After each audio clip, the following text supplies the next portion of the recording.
Hi friends, it's Julie. Welcome back to the 15-minute stream of consciousness on each of the 12 zodiac signs.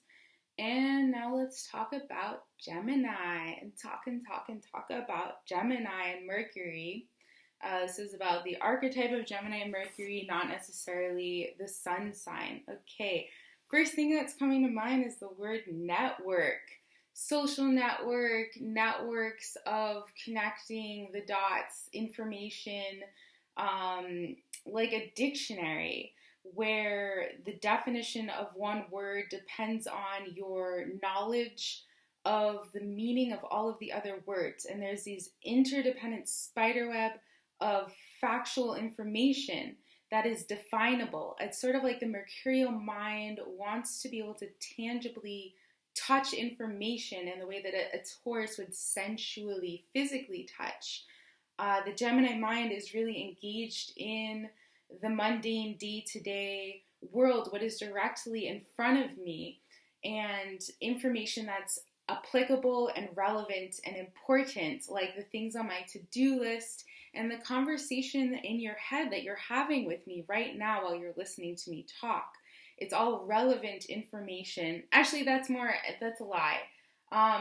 The conversation you're having with me in your head is mercurial because it's the exchange of information and dialogue.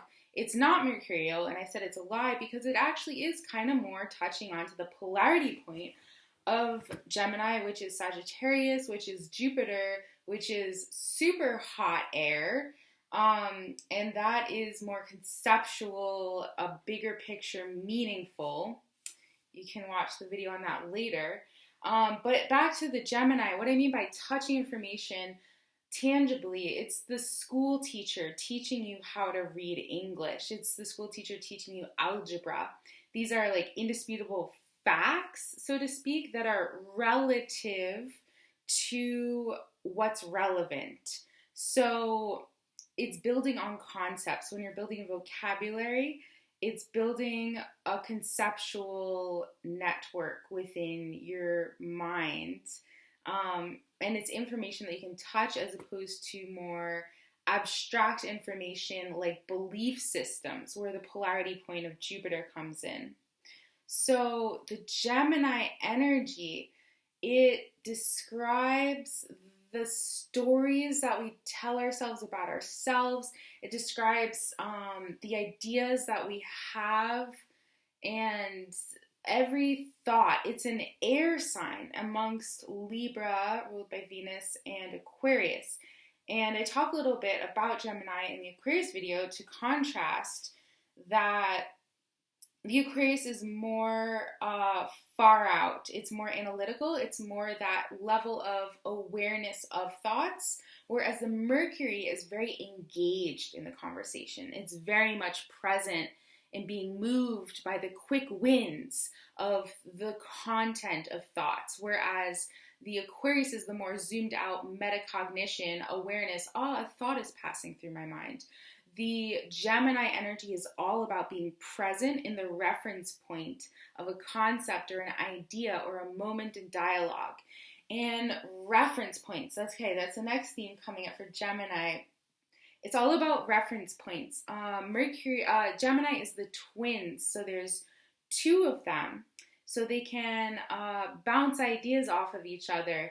And what I really see in the Gemini energy, it's more than just two. It's more than just polarity, it's multiplicity. What I have seen in the case of Gemini suns often is a repetition. It is kind of a two over the span of a solar cycle of a lifetime. So I'll see a Gemini sun often get married, have a family, get divorced, get married, have a family again. Have a major illness, a major business, something major in their life, have it fall apart, and then they do it again later. I've seen that often. They build themselves up, it breaks down, they do it again. But also what I see in the Gemini energy, where you see Gemini ruling a house in your chart, I'll see that as like where there's multiplicity because it needs reference points within this network. The thing about Mercury is that it describes the human mind, the ego mind, the relative mind. as opposed to the Uranus higher mind, so to speak, or the blueprint of existence. You know, the Gemini energy describes um, like to understand the English language, to really apprehend the extent to which our existence is founded on the language that we speak. If you speak multiple languages, you'll see the different reference points. But within each language, there's all these. It's like there's no foundation for it. It's like our comprehension of our experience is dependent upon the reference point of like my physical body in this present moment in space time of my life.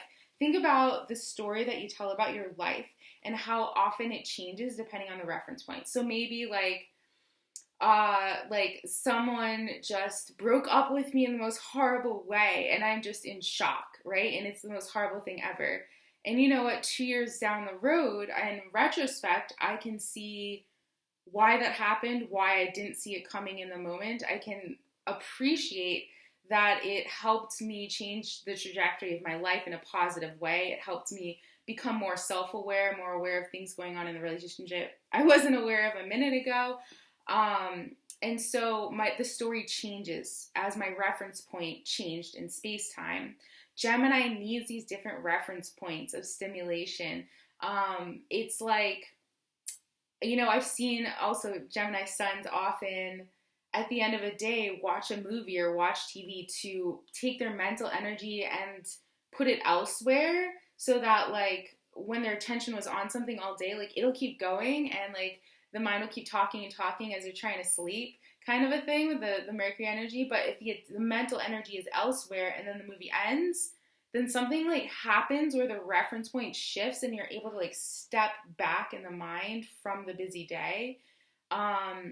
Also like in terms of space, like when you're in one environment and it's stimulating a certain part of you, and then you go to a different environment, a different location on Earth, and you get to see things from a different angle, and then you come back to the first environment, and it gives the reference points, the variety. The Gemini energy loves variety. It rules the hands and the gesticulations and the massage, although it's an air sign, so it's not really that physically grounded or sensual per se, but it is, you know, the hands, the touching down, the feel, the perception, how do I put words to this? The air that comes through my lungs, through my vocal cords and into your eardrums and bounces off of them. And it's all touching down into the present moment of engagement. The squirrel running, the skipping rocks. The squirrel running over the surface of the earth, chasing each other, playful, light, fun energy. Mercury, the trickster, you know. The symbols, the realm of symbols. Think of the dream realm, where we're spoken to through the most clever symbols. Or when a song pops into my head that is kind of making fun of a situation I'm in, or an expression pops into my head that's making fun of a situation I'm in, something like that, where the abstract mind is touching down through Hermes, Mercury, the messenger of the gods, to try to communicate to my human self. So the thing with the Mercury and the Gemini energy is that the attention is funneled in. It's narrowed in. It's not zoomed out. Like the Aquarian energy is way zoomed out. It's way far out. It's abstract and analytical and synthesizing. The Gemini energy is extremely hyper-present. It's like the mind of a child, but it's really the mind of all of us, because it's kind of this thing like, what do we know anyway? It's curious. It wants to know.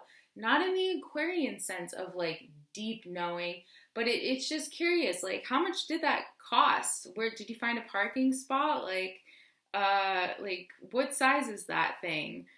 Where'd you find that? You know, it's just very present, relevant, up with the trends.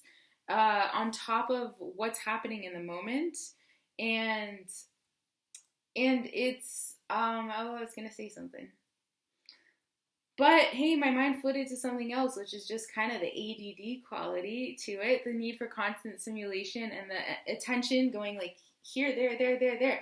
Like, not, it's, that's just what it does. It notices everything all the time. The energy is very sharp uh, and like, it's like, I've heard it described also as the fairy realm. And when I think of fairies, I actually think of insects, like flying insects, like little bugs, like the air energy. But yeah, the foundation of like, what do we know anyway? Nothing. Or it's relative. It's all relative. The thing with like the Gemini Mercury archetype is that it's all built on top of itself. It's a network, it's a spider web. It's not a bottom line, it's not a deep diver, it's not a soul level ultimate truth like that Scorpio video I just made. It's light. It's on the level of what our human mind is capable of understanding. It's appreciating this incredible, sophisticated tool that takes, you know, what to my concept of not knowing, in theory could be infinite chaos, just the infinite void, the infinite mystery, and it contracts it into what we point to when I say my brain. It contracts it into something a human can comprehend. Human comprehension, the phenomenon of human comprehension. It's a miracle. Mercury. I get kind of frustrated with it because it feels limited to me. I'm like, I want to break this open. I want to Aquarius. I want to really know everything. I don't want to be confined by the human mind. And of course, we're not. Once we get that Aquarian zoom back, we can just observe the contents of the mind. We can just observe even the curiosity, even the desire to know everything. But then when we go back into the human experience, it's a foundational level of being a human is Mercury, is the mind, is this Gemini level. It's like the structure of our mind, the structure of our thoughts. As in like Capricorn, the structure of my bones, the structure of my sensual being. Mercury, the container, the container of my brainer. It's the foundation for apprehension of our human experience. Mercury. Let's see, what else? What else is there to be said?